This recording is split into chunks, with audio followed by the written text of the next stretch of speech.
boa noite. No programa Vereda Literária desta semana, vamos conhecer um pouco da vida e da obra do escritor e editor Lino de Albergaria. Lino de Albergaria nasceu em Belo Horizonte, cursou Publicidade e Letras, fez mestrado em edição em Paris e em Literaturas de Língua Portuguesa pela PUC-MG. É autor de mais de 45 livros de ficção para crianças, adolescentes e adultos e já vendeu mais de 1 milhão de exemplares. Boa noite, Lino. Tudo bem? Tudo bem, Elton. Boa noite. Lino, você começou a escrever aos 35 anos de idade e de lá para cá você não parou mais. Qual que é a sua fórmula? É talento, é muito trabalho? Bom, eu acho que em primeiro lugar é gosto, né? E 35 anos eu comecei a publicar, mas eu acho que histórias, pela minha lembrança que eu tenho registrado, assim, com 3 anos de idade, eu já tentava contar as minhas primeiras histórias. E, bom, em primeiro lugar, gosto, né? Eu acho que todas as pessoas, elas nascem, né, com determinados talentos. Eu acho que o meu é esse, né, para escrever, para contar histórias. E trabalho, é claro, né? Se não tivesse muito trabalho, eu não chegaria a... Talvez teria até desistido, assim, porque eu acho que, pelo menos eu, né, não posso responder por todas as pessoas que escrevem, escrever também tem momentos de intenso sofrimento. E como é que são esses momentos, né? De sofrimento? Bom, é um momento assim, de frustração, de você perder a sua ideia, né, de você, às vezes, brigar com a língua, né, aquele momento antigamente de você, quando você escrevia a máquina, né, de tirar o papel da máquina, rasgar, colocar de novo, né, a pena de jogar fora um original, que às vezes você já trabalhou meses naquilo, né, já me passou de começar tudo de novo, de ter uma ideia que eu achava muito boa e ela não estava saindo como deveria, né, então isso tudo eu acho que influencia muito, além de que, para você escrever, eu acho que você precisa de passar por 2 situações que eu acho que não é para qualquer pessoa, não, né? Primeira coisa é o isolamento, né? Você só escreve em solidão, né? E a segunda é em silêncio também, né? Então você tem que ter um gosto, né? Para algum momento da sua vida você se isolar e ficar silenciosamente concentrado no seu trabalho. Né? Porque você não escreve, né? Sendo interrompido, claro, né? Que você desligar de telefone, de qualquer coisa. É um trabalho de alta concentração. É, claro. Agora, como é que te surge a ideia de um livro? Como é que você trabalha com essa ideia? Eu imagino 45 livros, né? Bom, as ideias eu acho que elas andam aí, né? Pelo ar, assim, né? Pululam, né? Qualquer coisa, um fato, assim, da vida, uma situação, pode te dar uma ideia, né? Mas como é que você pega? Qual a motivação para você pegar essa ideia que pulula? Não sei, às vezes um fato, pode ser até uma viagem, que eu estou viajando de ônibus, às vezes a conversa das pessoas já me...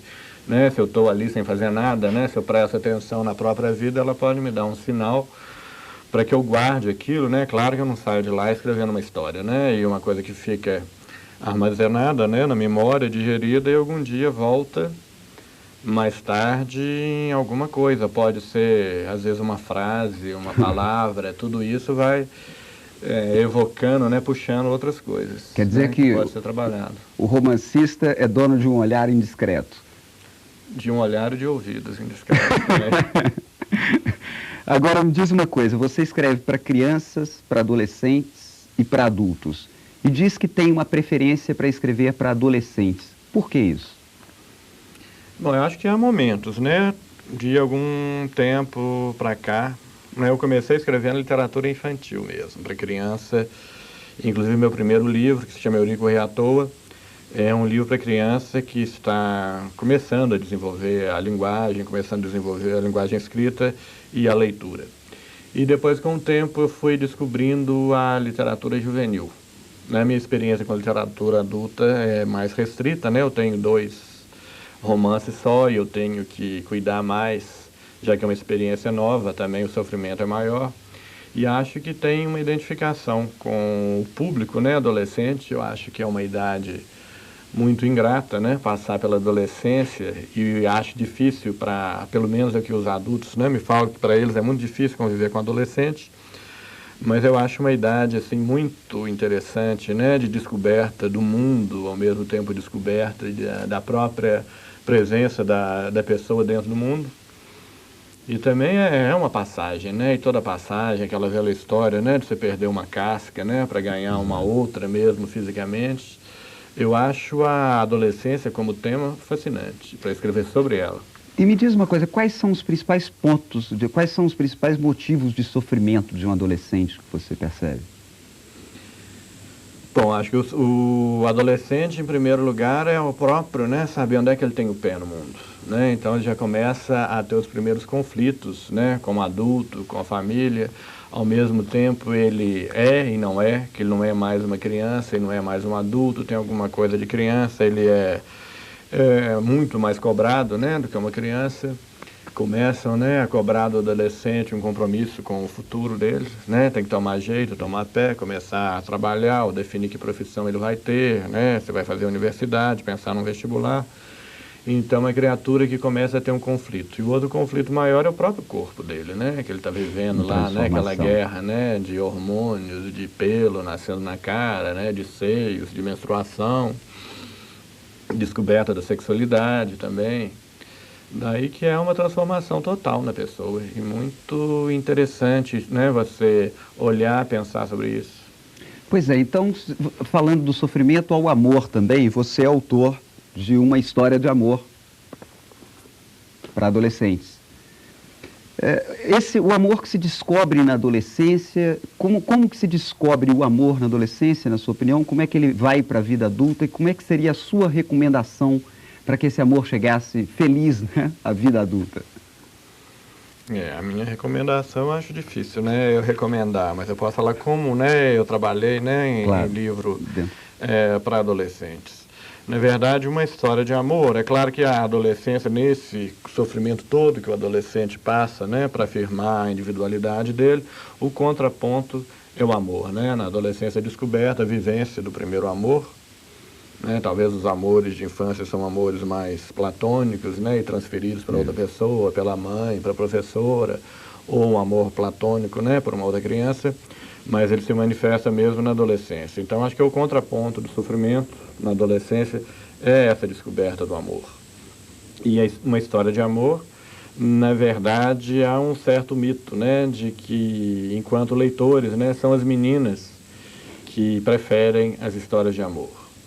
E esse livro ele questiona um pouco também, que, na verdade, a história de amor envolve também o lado masculino, né? Também o menino está passando por essas coisas, só que não assume, né, tão rasgadamente quanto a menina. Então, uma história de amor, na verdade, ele é um livro que, ao mesmo tempo que ele apresenta, né, na narrativa, a trama da história entre dois adolescentes, que se descobre, né, uma história de um primeiro amor, também, literariamente, ele vai insinuando alguma segunda leitura sobre como são construídas, né, as histórias de amor, os velhos livros cor-de-rosa, né, as bibliotecas das moças, né, desde o tempo da literatura francesa, né, para esse público. E também aparece uma outra forma, né, que é o lirismo assim, da poesia, que esses heróis do livro também são leitores de histórias de amor, né, à medida que a personagem masculina, né, ele critica essa literatura, mas ele também está envolvido pela própria descoberta dele amorosa. E eles leem Fernando Pessoa, leem Adélia Prado, leem Cora Coralina. Como é que fica a relação homem e mulher nessa trama de amor? A história, cada personagem, né, o menino lê o Fernando Pessoa e a menina lê o ponto de vista, né, poético das mulheres. Os livros da coleção lá. E ao mesmo tempo ela descobre a poesia também. Ela começa lendo essas histórias de amor mais corriqueiras, né, mais literatura de massa. E depois ela vai descobrindo a poesia também, que é através da Adélia Prado e da Cora Coralina. Que era a leitura predileta da mãe. Da mãe dela, através da leitura da mãe. E o menino através da solidão, da negação, do pessimismo, né, que aparece um pouco pelas leituras dos poemas.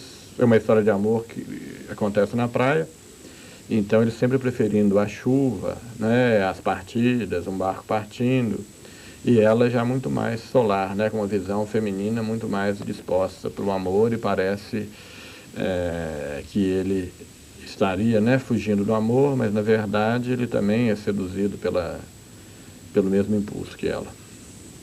Agora, Lino, mudando um pouco a conversa, você é autor de uma dissertação de mestrado voltada para a literatura infantil. Você lida com a literatura infantil tanto na produção, quanto na edição, quanto na dedicação do ensaio, na pesquisa crítica. O que é a literatura infantil para você? Bom, eu acho que, em primeiro lugar, a literatura infantil é uma literatura que ela, né, já vem adjetivada infantil, então ela tem claramente um leitor, né, uma literatura voltada para um público. Então, em primeiro lugar da literatura está o seu receptor, né, o seu destinatário, que é o leitor, que é uma criança. Então, eu acho que é uma literatura, assim, muito difícil de se fazer, porque há muita coisa envolvida, né, como se houvesse certas premissas que o autor tem que seguir. E a primeira delas é a simplicidade, né? Então você está lidando com uma criança que tem ainda uma capacidade de leitura de iniciante. Você não pode trabalhar, né, mesmo a nível de linguagem, com estruturas muito complexas. Então você tem um repertório que já é uma limitação para o autor. Então eu acho muito difícil construir o literário, né, aí dentro, com tanta limitação, né, de frases mais simples, mais curtas, dispensando, né, desde o primeiro leitor. E é uma coisa que vai gradativamente se desenvolvendo. E aí acho uma grande armadilha, né, das pessoas pensarem mais na forma e se esquecerem das ideias. E acho muito difícil você fazer uma coisa que seduza a criança, que tenha um valor literário, né, que toda boa literatura ela deixa de ter seu público restrito, né, que ela acha boa literatura infantil, ela também vai encantar um adulto. Daí que, para não me demorar muito, né, na pergunta, em linhas gerais... E agora me diz uma coisa, quem tem filho em casa, quem tem criança em casa, né, porque na escola tudo bem, existe todo um trabalho de motivação para a leitura do livro infantil. Agora, quem tem criança em casa, para não dizer assim, menino, para ficar livre de você, vai ler um livro. Quer dizer, como é que se pode motivar a criança em casa para a leitura? Bom, eu acho que qualquer coisa que você, né, se você partir para isso, o menino vai ler um livro, você já cria uma resistência na criança, né, qualquer imposição. Eu acho que uma casa que tenha livros, né, à disposição dela, que ela possa descobrir os livros, talvez sozinha, né, ou eu acho que começa, toda criança adora ouvir história, né, que a pessoa, né, o pai, a mãe ou quem, um irmão mais velho, ele pode contar histórias, né, para a criança, né, acho que não há ninguém que não adore, né, ouvir história.